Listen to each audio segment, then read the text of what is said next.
ऐसे मुद्दों की तरफ लेकर जा रहा हूं जो हिंदुओं को भूलने की बीमारी है। आपको कमलेश तिवारी नाम याद है? आपके लिए मर मिटने वाले लोग आप भूल जाते हैं, इसलिए मैं आपको यह प्रश्न पूछ रहा हूं। कमलेश तिवारी ये उत्तर प्रदेश के हिंदू नेता, आपको याद नहीं होगा क्योंकि भूलने की बीमारी है।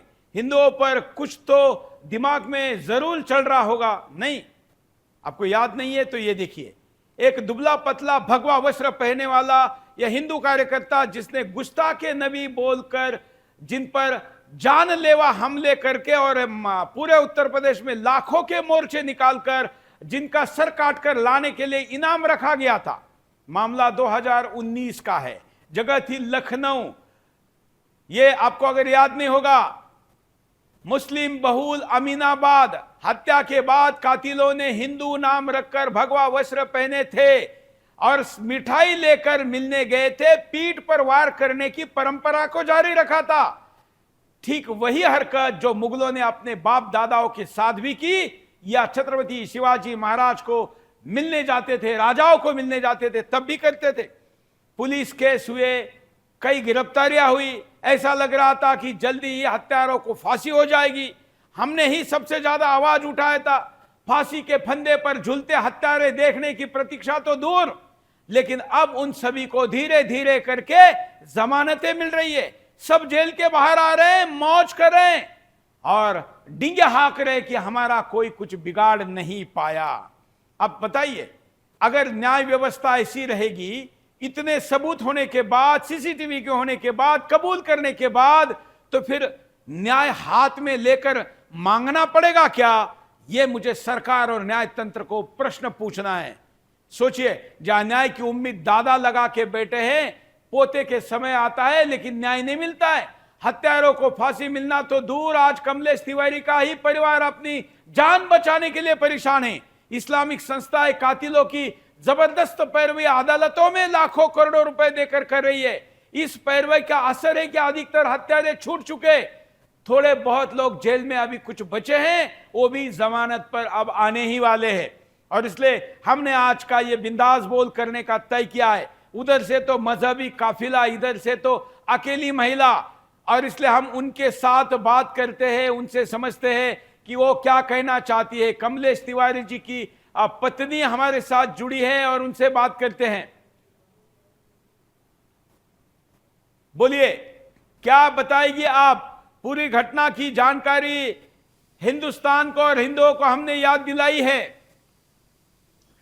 सबसे पहले भाई साहब आपको बहुत बहुत धन्यवाद, जो आप अपने चैनल से, इतने बड़े चैनल से हमारी बात को और हिंदू वाले जो भी पैटर्न होते हैं उस पर आप बोलते हैं। बहुत आप बोलने वाले पत्रकार हैं। और हम ये कहना चाहते हैं कि भाजपा सरकार के शासन में मेरे पति की हत्या हुई थी और आज हम न्याय के लिए दर दर भटक रहे हैं, प्रयागराज दौड़ कर रहे हैं, प्रयागराज जा रहे हैं। मेरे भी जान का खतरा है। मेरे साथ जाने वाले जो भी हमारे सुरक्षा गार्ड, एक सुरक्षा गार्ड मुझे दिया गया, उसको भी डर लगता है कि हम इनके साथ जा रहे हैं तो मुझे कुछ ना हो जाए। मेरे साथ हमारे भतीजा मयंक पांडे वो जाता है, उसको भी जान का खतरा।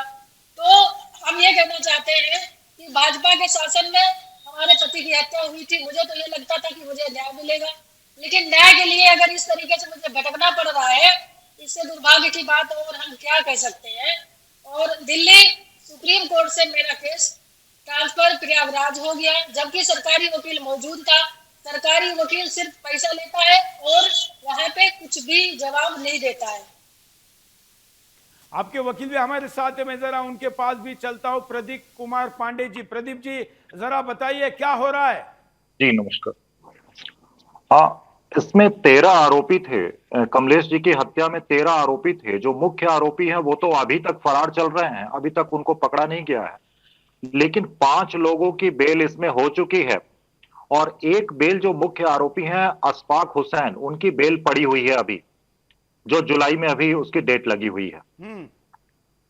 जी, पता चला है कि उधर से तो पैसे का जितना चाहे उतना लगाकर, बड़े बड़े वकील लगाकर पैरवी की जा रही है।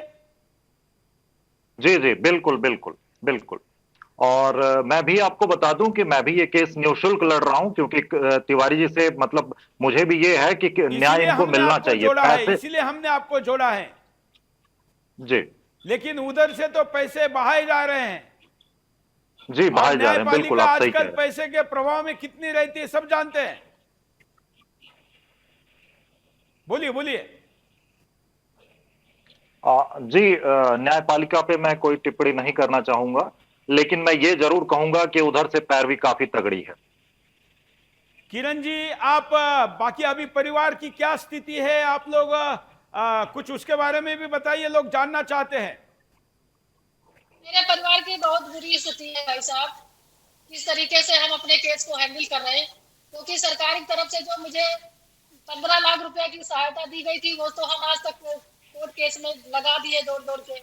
मेरे पास जो नौकरी की वादे सरकार की तरफ से थे, उसमें से वो भी कोई वादा पूरा नहीं किया गया, ना तो मुझे आवास दिया गया। और बिजली की, हमारे जहाँ पे हम रहते हैं वहां पे बिजली की इतनी बड़ी समस्या है, रोज आकर के मेरी बिजली काट के चले जाते हैं। 12 लाख रुपया का वो बोल रहे हैं, 12 लाख रुपया आपका उधारी है, वो आप जमा करिए तब आपको हम मीटर जोड़ के बना करके देंगे, वरना नहीं देंगे। तो मेरी तो स्थिति इतनी खराब है भाई साहब कि मैं क्या बताऊं कि इतनी बड़ी हिंदूवादी सरकार में मेरी इतनी बुरी स्थिति अगर है तो मैं क्या कहूँ। मेरा दुर्भाग्य, हिंदुस्तान का दुर्भाग्य। और जिस न्यायपालिका पर हम पूरा भरोसा करते हैं, अगर वो न्यायपालिका इस तरीके से आतंकवादियों को अगर संरक्षण दे करके उनकी जमानत दे रही है, तो हम क्या कह सकते हैं इस पे, हमारी न्यायपालिका क्या कर रही है। तो हम ये चाहते हैं कि जो भी हमारी हिंदूवादी सरकार है वो इस केसों में संज्ञान ले और ऐसे आतंकवादियों को कम से कम इनकाउंटर करे जो उनके परिवार को इतनी परेशानी झेलनी ना पड़े। बिल्कुल, और हम यही करना ये चाहते हैं। दुर्भाग्य है कि बिजली का बिल भरने की भी स्थिति नहीं है परिवार की। हिंदू समाज के लिए लड़ने वालों को हिंदू समाज हमेशा अकेला छोड़ देता है, यही अब तक का इतिहास फिर दोहराया जा रहा है। तो फिर लोग लड़ेंगे कैसे? मैं वकील साहब से थोड़ा ये समझना चाहता हूं कि जो जिनको छोड़ा गया है उनके ऊपर कितने गंभीर आरोप थे और फिर भी उनको छोड़ा गया है। जी बिल्कुल, इनको छोड़ा गया है। मैं थोड़ा सा आपके चैनल के माध्यम से एक बात मैं बहुत जरूरी है उसको कहना चाहूंगा कि जो इस पूरे प्रकरण के जो मुख्य आरोपी हैं, तनवीर हाशमी उनका नाम निकल के आया है, वो अभी भी फरार चल रहे हैं। जिसको सरकार पकड़ना चाहे तो पकड़ सकती है। सुनने में आ रहा है कि ये फॉरेन है, विदेश में है। दूसरी चीज मैं ये कहूंगा कि कमलेश तिवारी जी के मृत्यु के बाद काफी उनके परिवार की स्थिति काफी डमाडोल चल रही है। सरकार ने इनको आश्वासन दिया था कि हम आपको सरकारी नौकरी की व्यवस्था करेंगे, और भी कई तरह की कही गई थी, लेकिन वो सिर्फ आश्वासन ही रह गया। नहीं, और बहुत कई कुछ उसने तरीके किया कहने नहीं। के बजाय स्पेसिफिक बताइए क्या क्या कहा गया था ऑफिशियली। कुछ हाँ, कुछ जैसे आप पूछ सकते हैं कि वो आर्थिक सहायता इनको नहीं मिली जो बाकी लोगों को मिलती है इस तरह के प्रकरण में। और एक सरकारी नौकरी की बात जो कि मुझे लगता है काफी जरूरी थी कि इनके पुत्र को एक सरकारी नौकरी तो सरकार दे ही सकती थी। सरकार ने ऐसा आश्वासन भी दिया था, लेकिन बाद में ये पता चला कि उस पर फिर अभी तक कुछ हुआ नहीं है। और मैं एक चीज बताऊंगा कि सिर्फ इनको एक कांस्टेबल दिया गया है, इनकी सुरक्षा बढ़ाई जानी चाहिए। सरकार के चैनल के माध्यम से मैं कहूंगा कि इनकी सुरक्षा बढ़ाई जानी चाहिए। चलिए, आप लोग संघर्ष करिए, हम आपके साथ हैं। अलग से इस विषय पर सही प्लेटफॉर्म पर भी चर्चा करेंगे। हमारे साथ जुड़ने के लिए धन्यवाद।